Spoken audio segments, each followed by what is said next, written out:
Good morning from Camp Phoenix, which is fast becoming the Rachel Maddow Show's home away from home in Kabul, Afghanistan. There's biscuits and gravy at the dining facility. There are see something, say something signs for the soldiers here to watch out for extremists in their midst. You see uniforms here from all over the world. And among the Americans here, there is a palpable distinction. You can see it on their faces before they tell you, between who's on their way home after their year here and who's just arriving, digging in for another year ahead in America's longest war ever.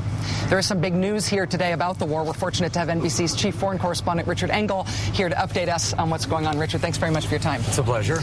We have two incidents, essentially, to talk about. Let's talk about the friendly fire first. This was a friendly fire incident. Took place in central Afghanistan around 4 o'clock in the morning, and a group of Afghan soldiers were setting in ambush for the Taliban.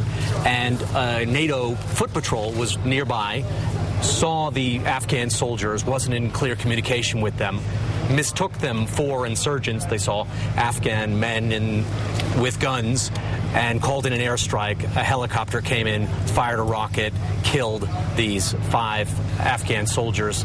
It's not a good start for General Petraeus. He had to apologize to the Afghan government for this. And obviously, I mean, unity of effort is the catchword here in terms of Afghan forces being in not only in partnership with NATO forces and American forces, but they're supposed to all be working in the same direction and supposed to have sort of combined communication. This is not the first time this has happened, and I'm not trying to blame the victim. I've been with American units, and they do often struggle to communicate sometimes with Afghan army. Sometimes the Afghan army will just launch its own offensive, won't tell anyone. And we were told that what happened this time is it was dark and there was poor communication between the Americans and between the NATO forces and the Afghan troops. Let's talk about the other development here is about British forces. British forces making a decision to withdraw some of their combat troops from a pretty critical region. This is a major story, not just for the UK, and it's getting a lot of attention in London, but also for the U.S.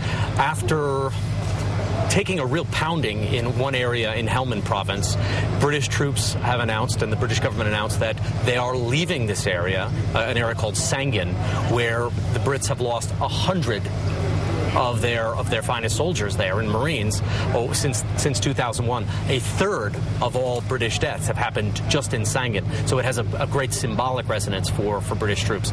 They're leaving there, and American troops are taking over. The handover is already beginning now. It's supposed to be complete by the fall. It's symbolic because a lot of people in the UK are saying that the British troops are retreating. The British government is saying, no, this is just a normal rotation. But for the US, it means they are getting deeper involved in a very difficult guerrilla area and taking more and more responsibility for war zones. Richard Engel, NBC's chief foreign correspondent. This is the sort of thing that I could try to summarize these things, and it would be like Cliff Notes version, or we can actually go to you, the guy who understands these things, and I'm really grateful for your time. Thanks a lot, Richard. My pleasure. See you later.